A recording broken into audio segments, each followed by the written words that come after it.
ಮೈಸೂರು ಮೂಡದಲ್ಲಿ 50-50 ಅಕ್ರಮದ ಆರೋಪ ಪ್ರಕರಣದಲ್ಲಿ CM ಸಿದ್ದರಾಮಯ್ಯಗೆ clean chit ಸಿಕ್ಕಿದೆ. ಲೋಕಾಯುಕ್ತದಿಂದ ಕೋರ್ಟ್ಗೆ ಬಿ ರಿಪೋರ್ಟ್ ಸಲ್ಲಿಕೆ ಮಾಡಿದೆ. ಈ ಪ್ರಕರಣದಲ್ಲಿ ಸಿದ್ದರಾಮಯ್ಯನವರಿಗೆ ಸಾಕ್ಷ್ಯಾಧಾರಗಳ ಕೊರತೆಯ ಉಲ್ಲೇಖ ಮಾಡಿ ಮೈಸೂರಿನ ಮೂಡ ಪ್ರಕರಣದಲ್ಲಿ ಏನು 50-50 ಅಕ್ರಮದ ಆರೋಪ ಕೇಳಿಬಂದಿತ್ತು. ಸ್ನೇಹಮಯಿ ಕೃಷ್ಣ ಸಿಎಂ ಸಿದ್ದರಾಮಯ್ಯಗೆ ಕ್ಲೀನ್ ಚೀಟ್ ಸಿಕ್ಕಿದೆ. ಲೋಕಾಯುಕ್ತದಿಂದ ಕೋರ್ಟ್ಗೆ ಬಿ ರಿಪೋರ್ಟ್ ಸಲ್ಲಿಕೆ ಮಾಡಲಾಗಿದೆ. ಈ ಪ್ರಕರಣದಲ್ಲಿ ಸಾಕ್ಷ್ಯಾಧಾರಗಳ ಕೊರತೆ ಇದೆ ಅಂತ ಉಲ್ಲೇಖ ಮಾಡಿ ಸಿಎಂ ಸಿದ್ದರಾಮಯ್ಯ ಮೂಡ ಕೇಸ್ನಲ್ಲಿ ಕ್ಲೀನ್ ಚೀಟ್ ಸಿಕ್ಕಿದೆ.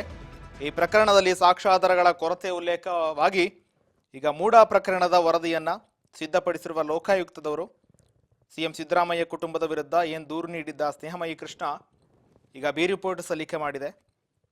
ಸ್ನೇಹಮಯಿ ಕೃಷ್ಣಗೆ ಮೈಸೂರು ಲೋಕಾಯುಕ್ತದಿಂದ ನೋಟಿಸ್ ಕೂಡ ಜಾರಿ ಮಾಡಿದ್ದಾರೆ. ಸ್ನೇಹಮಯಿ ಕೃಷ್ಣಗೆ ನೋಟಿಸ್ ಕೊಟ್ಟಿದ್ದಾರೆ. ಆರೋಪಿ 1ರಿಂದ 4ರವರೆಗೆ ಮೇಲಿನ ಆರೋಪಗಳಿಗೆ ಸಾಕ್ಷ್ಯಾಧಾರಗಳು ಲಭ್ಯವಿಲ್ಲ ಅಂತ ಈಗ ಸ್ನೇಹಮಯಿ ಕೃಷ್ಣ ಕೂಡ ನೋಟಿಸ್ ಕೊಟ್ಟಿದ್ದಾರೆ. ಲೋಕದ ವರದಿಯನ್ನ ಸ್ನೇಹಮಯಿ ಕೃಷ್ಣ ಕೂಡ ನೋಟಿಸ್ ಕೊಟ್ಟಿದ್ದಾರೆ. ಇನ್ನು 50-50 ಅಕ್ರಮದ ಆರೋಪ ಪ್ರಕರಣಕ್ಕೆ ಸಂಬಂಧಪಟ್ಟಂತೆ ಮೈಸೂರಿನ ಮೂಡ ಪ್ರಕರಣದಲ್ಲಿ ಈಗ ಸಿದ್ದರಾಮಯ್ಯನವರಿಗೆ ಕ್ಲೀನ್ ಚೀಟ್ ಸಿಕ್ಕಿದೆ. ಲೋಕಾಯುಕ್ತದಲ್ಲಿ ಬಿ ರಿಪೋರ್ಟ್ ಸಲ್ಲಿಕೆಯಾಗಿದೆ. ಈ ಪ್ರಕರಣದಲ್ಲಿ ಸಾಕ್ಷ್ಯಾಧಾರಗಳ ಕೊರತೆಯಿಂದ ಕ್ಲೀನ್ ಚೀಟ್ ಸಿಕ್ಕಿರುವಂಥದ್ದು. ಸಿದ್ದರಾಮಯ್ಯ ಮತ್ತು ಪಾರ್ವತಿ ಸಿದ್ದರಾಮಯ್ಯನವರಿಗೆ ಮತ್ತು ಮಲ್ಲಿಕಾರ್ಜುನ ದೇವರಾಜ್ಗೆ ಕ್ಲೀನ್ ಚೀಟ್ ಸಿಕ್ಕಿದೆ. ಒಟ್ಟು 4 ಜನರ ವಿರುದ್ಧ ಏನು ಆರೋಪ ಇತ್ತು, ಈ ಆರೋಪಕ್ಕೆ ಯಾವುದೇ ಆಧಾರಗಳಿಲ್ಲ ಅಂತ ಈಗ ಲೋಕಾಯುಕ್ತದವರು ಈ ರಿಪೋರ್ಟ್ ಸಲ್ಲಿಕೆ ಮಾಡಿದ್ದಾರೆ. ಸ್ನೇಹಮಯಿ ಕೃಷ್ಣಗೆ ನೋಟಿಸ್ ಕೊಟ್ಟಿದ್ದಾರೆ ಲೋಕಾಯುಕ್ತದವರು. ಈ ಬಗ್ಗೆ ಹೆಚ್ಚಿನ ಮಾಹಿತಿ ಕೊಡಲಿಕ್ಕೆ ನಮ್ಮ ಪ್ರತಿನಿಧಿ ಬಸವರಾಜ್ ಹುಗರ ಸಂಪರ್ಕದಲ್ಲಿದ್ದಾರೆ.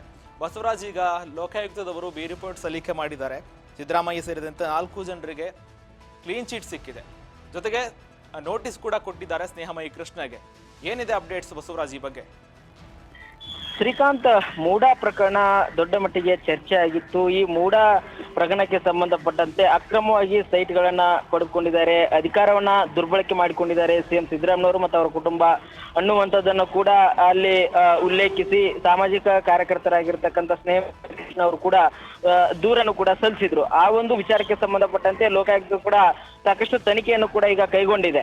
ಅಂತಿಮವಾಗಿ ವರದಿಯನ್ನ ನ್ಯಾಯಾಲಯಕ್ಕೆ ಸಲ್ಲಿಸಬೇಕಾಗಿದೆ. ನ್ಯಾಯಾಲಯಕ್ಕೆ ಸಲ್ಲಿಸುವಂತ ನಿಟ್ಟಿನಲ್ಲಿ ಸಾಕಷ್ಟು ಸಿದ್ಧತೆಯನ್ನು ಕೂಡ ಲೋಕಾಯುಕ್ತರು ಮಾಡಿಕೊಂಡಿರ್ತಕ್ಕಂಥದ್ದು. ಹಾಗಾಗಿ ಏನು ದೂರನ್ನ ಸಲ್ಲಿಸಿರ್ತಕ್ಕಂಥ ಸ್ನೇಹಮಯಿ ಕೃಷ್ಣ ಅವರಿಗೆ ಒಂದು ನೋಟಿಸ್ ಅನ್ನು ಕೂಡ ಈಗ ಲೋಕಾಯುಕ್ತದವರು ಕೊಟ್ಟಿರ್ತಕ್ಕಂಥದ್ದು. ಅಂದ್ರೆ ನೀವು ಕೊಟ್ಟಿರ್ತಕ್ಕಂಥ ದೂರ ಏನಿದೆ ಅದರಲ್ಲಿ ಪ್ರಮುಖವಾಗಿ ಸಾಕ್ಷ್ಯಾಧಾರಗಳ ಕೊರತೆಯಿಂದ ಅದರಲ್ಲಿ ಯಾವುದೇ ರೀತಿ ತಪ್ಪು ಕಂಡು ಬಂದಿಲ್ಲ. ಹಾಗಾಗಿ ನಿಮ್ದು ಏನಾದ್ರೂ ಆಕ್ಷೇಪಣೆ ಇದ್ರೆ ಅದನ್ನ ಮ್ಯಾಜಿಸ್ಟ್ರೇಟ್ ಕೋರ್ಟ್ ನಲ್ಲಿ ನೀವು ಪ್ರಶ್ನೆ ಮಾಡಬಹುದು.